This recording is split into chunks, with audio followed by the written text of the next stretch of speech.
Hey, how's it doing, YouTubers? What's whooping? This is Clay with Clay's AC and Auto Repair in Clay Motion here in Grand Rapids, Michigan, and this is the Clay Way. If this video is helpful, please consider subscribing, clicking the notification, sharing my videos, sending me them sweet old thumbs up and them very nice comments. If you've got a question for me, hit me up on Clay's AC and Auto Repair on the Facebook Messenger. I'll be happy to answer them for my subscribers. And remember, if anyone else can do it, you can do it too. Don't be the next to them, be the first of you. We're going to start by removing our battery cables off of our battery. They're held on by 10mm bolts. We're going to remove the 10mm bolt that's right here and loosen the flathead screw right here to be able to pull our air snorkel out. Then we're going to flip down the clips to pull up our whole air snorkel and pull it off of the vehicle. Then we're going to remove the nut that holds down the air conditioning line so it makes it easier to get the ECM out. Then to start removing the ECM, we're going to push down on the little locking tab right here that holds our clip, pushing forward on the plastic clip, pushing it all the way down to where this separates from here to be able to remove it. Doing the same thing over here, pulling it forward, letting it come off. Then we're going to reach down and pull up on this clip here, and we can pull the ECM forward, and with the air conditioning line loose, we'll be able to slide it out between there. Then we can install our new one by sliding it in between the air conditioning line and the bracket and securing it into place. Lifting gently on the air conditioning line will allow it to slip down into the place it needs to be. Ensuring that we have the ECM sitting in the correct slots at the bottom, we can quite simply put it into place, making sure that it's centered, and clip it in so it is held in there securely.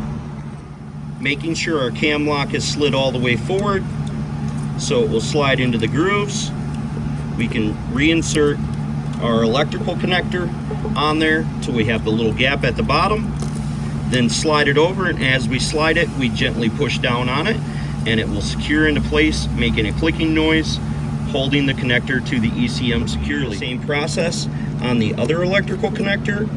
We'll make sure that our cam lock is slid all the way forward, making sure that it's on there securely, pushing it and sliding it into position at the same time, making sure our clip is locked.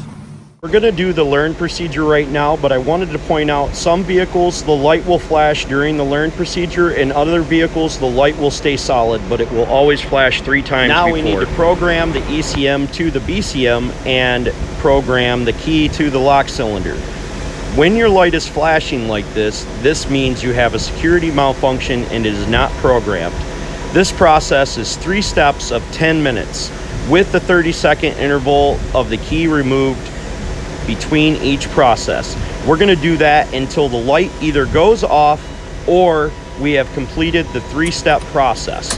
Then our vehicle will start up right away once we get done.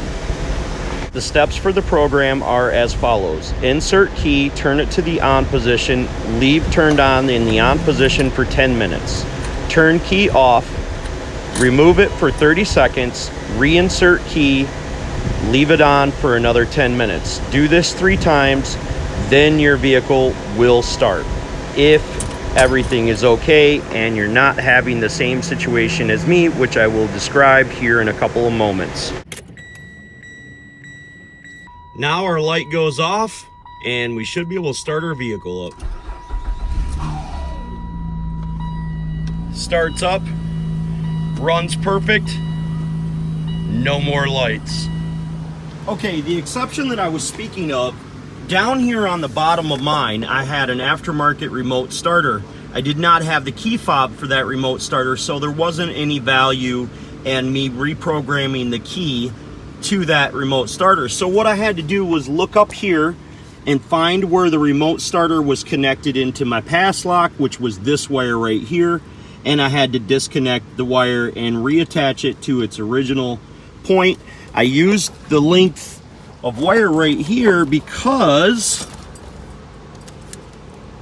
it was too short to reach and make a good connection. Hopefully that video was helpful for you folks and you've got your Saturn Vue all back together.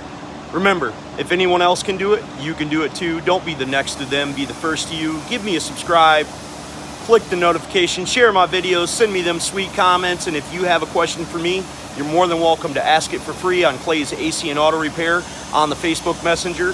That is for my subscribers. God bless. Have the best of days. Thank you so much for viewing.